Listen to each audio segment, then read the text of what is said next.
तो मेरा जो अनुभव का निचोड़ है वो मैं 5 पॉइंट में आप लोगों को बताना चाहता हूँ। लाइफ के इस फेज में आईएएस आईपीएस अगर किसी को करना है तो किन स्किल्स पर ध्यान देना चाहिए। पहला चीज लैंग्वेज। आप पहला पॉइंट आप दिमाग में रखो, लैंग्वेज। आपको अपना लैंग्वेज बहुत स्ट्रांग रखना है।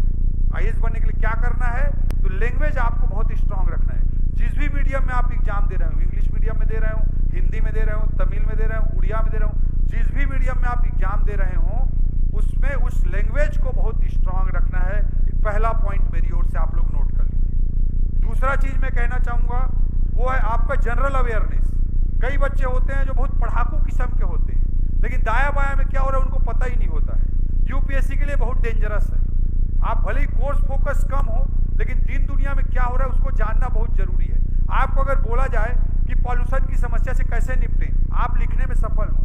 आप किसान की समस्या से कैसे देश को बाहर निकालें, उसको हम किसानों की दिक्कतों को कैसे दूर करें, उस पर आप फ्लुएंटली लिख सकें। अगर आप एक अच्छी शहरी योजना कैसी बनाई जाए, शहर में क्या अच्छा होना चाहिए, आप उस पर 4 पेज लिख सकें। ये जो जनरल अवेयरनेस है वो आपका बहुत स्ट्रांग होना चाहिए। पहला चीज लैंग्वेज, दूसरा चीज मैंने कहा जनरल अवेयरनेस, तीसरी चीज मैंने कही writing skill. IAS exam is all about writing skill. जिसका राइटिंग स्किल अच्छा है वो सेलेक्ट हो जाएगा, जिसका राइटिंग स्किल अच्छा नहीं वो सेलेक्ट नहीं होगा। उसका आईक्यू कितना भी अच्छा हो, कितना भी बड़ा रामानुजन लेवल का मैथमेटिशियन हो, तब भी फेल कर जाएगा। तो writing skill is a must. Writing skill आपको बहुत अच्छा स्ट्रांग रखना है। उसके लिए अभी से प्रैक्टिस लिखो। तात्कालिक निबंध प्रतियोगिता में भाग लो, तात्कालिक किसी चीज पे लिखने की आपकी प्रैक्टिस होनी चाहिए।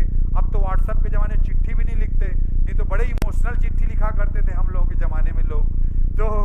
तो ये आपकी राइटिंग स्किल अच्छी होनी चाहिए, तीसरा चीज। चौथा चीज मैं बोलना चाहूंगा राइटिंग स्पीड। आपकी लिखने की स्पीड बहुत तेज होनी चाहिए। ये आपका मैं चौथा चीज बोलना चाहूंगा। और पांचवा चीज आपको बोलना चाहूंगा इंटरव्यू स्किल्स। कई बच्चे होते हैं जो बहुत कुछ जानते हैं लेकिन स्टेज में आते ही सब कुछ भूल जाते हैं। कई लोग होते हैं जिनको कुछ भी पता नहीं होता लेकिन स्टेज में समा बांध लेते हैं इधर उधर बकैती करके, होता है ना। तो दूसरे टाइप का आपको बनना है। तो मैंने 5 पॉइंट बताए, language, general awareness, writing skills, writing speed और इंटरव्यू स्किल्स। आपके बोलने की क्षमता होनी चाहिए। तो ये 5 स्किल्स रहेंगे, वही लास्ट में डिफरेंस क्रिएट करता है। और एक बच्चा सेलेक्ट होता है, बाकी बच्चे सेलेक्ट नहीं होते।